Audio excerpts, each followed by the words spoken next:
జమిలి ఎన్నికల నిర్ణయంపై సీఎం రేవంత్ రెడ్డి ఘాటుగా రియాక్ట్ అయ్యారు. బీజేపీ నేతలు జమిలి ఎన్నికల ముసుగులో దేశాన్ని కబలించాలని చూస్తున్నారని మండిపడ్డారు ఆయన. అయితే జమిలి ఎన్నికలకు వ్యతిరేకంగా అందరం పోరాడాలి అని పిలుపునిచ్చారు. బీజేపీకి బుద్ధి చెప్పాల్సిన సమయం ఆసన్నమైందన్నారు. తీసుకొస్తున్న రాజ్యాంగ మార్పులు కావచ్చు, రాజ్యాంగ సవరణలు కావచ్చు, రాజ్యాంగ సవరణ పరిపాలన పరమైన అంశం కాదు. యూనియన్ ఆఫ్ స్టేట్స్, రాష్ట్రాల యొక్క సమ్మిళితమే, రాష్ట్రాల యొక్క కలయికనే ఈ దేశం.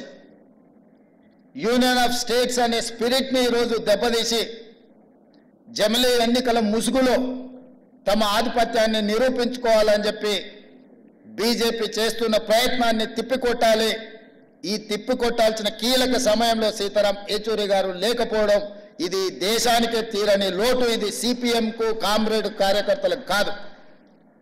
ఈ దేశంలో ప్రజాస్వామ్య మనుగడ సాధించాలి.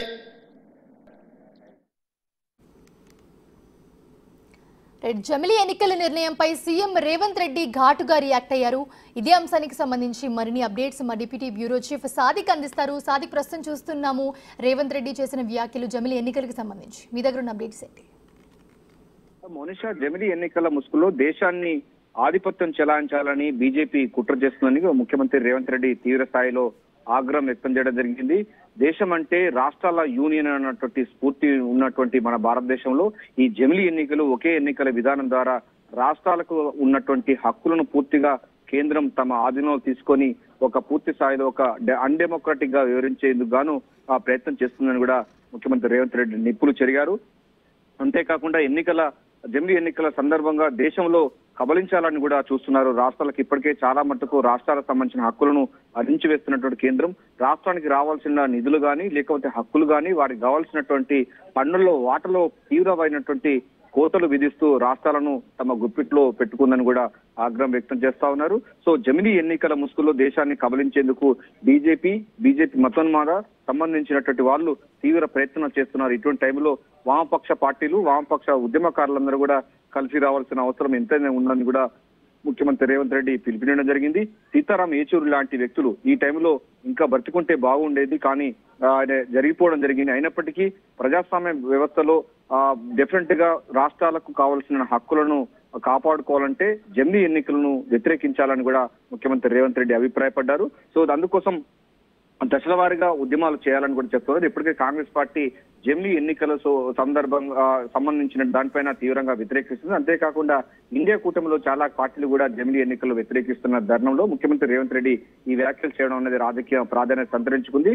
పార్టీ లైన్ లో పూర్తి స్థాయిలో అయితే జమిలి ఎన్నికల ముసుగులో దేశాన్ని, రాష్ట్రంలో ఉన్న హక్కులను హరించి వేసేందుకు బీజేపీ పార్టీ అయితే తీవ్ర ప్రయత్నం చేస్తుంది. దీన్ని అడ్డుకోవాలని కూడా చెప్తా ఉన్నారు. ఇప్పటికే సర్కారియా కమిషన్స్ కానీ ఇతర సర్కారీ కమిషన్ కూడా రాష్ట్రాలకు సంబంధించిన హక్కులు హరించవద్దని కూడా అనేక సుప్రీంకోర్టులు సంబంధించిన తీర్పులున్నాయి. అంతేకాకుండా దేశం అంటే భారతదేశం అంటే రాష్ట్రాల యూనియన్ అన్నటువంటి స్ఫూర్తి, ఫెడరల్ స్ఫూర్తికి విఘాతంగా కలిగించే విధంగా బీజేపీ వ్యవహరిస్తుంది.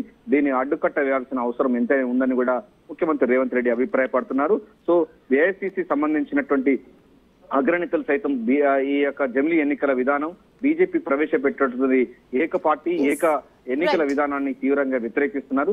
ఇది డెమోక్రాటిక్ ఏమాత్రం మంచిది కాదు. ప్రజాస్వామికవాదులు, బుద్ధిజీవులందరూ కూడా జమిలి ఎన్నికలను దాన్ని వ్యతిరేకించాలని కూడా చెప్తా ఉన్నారు. సో ఏదైనప్పటికీ జమిలి ఎన్నికల తీసుకొచ్చే క్రమంలో బీజేపీ దేశాన్ని మొత్తం కూడా కబలించేందుకు, రాష్ట్రాల యొక్క హక్కులను హరించి వేసేందుకే జమిలి ఎన్నికలు తీసుకువస్తుందని కూడా ముఖ్యమంత్రి రేవంత్ రెడ్డి అయితే తీవ్ర స్థాయిలో ఆగ్రహం వ్యక్తం చేయడం జరిగింది. దీనిపైన దశవారీగా ఏఐసీసీ పిలుపు మేరకు ప్రజాస్వామిక శక్తులతో కూడుకొని ఈ యొక్క జమిలి ఎన్నికల విధానాన్ని వ్యతిరేకిస్తే ఉద్యమ బాట పట్టేందుకు గాను అదే ముఖ్యమంత్రి రేవంత్ రెడ్డి దీనికి నాయకత్వం వహించేందుకు గాను పూర్తి స్థాయిలో అయితే ఫోకస్ చేస్తున్నట్టుగా అర్థమవుతుంది.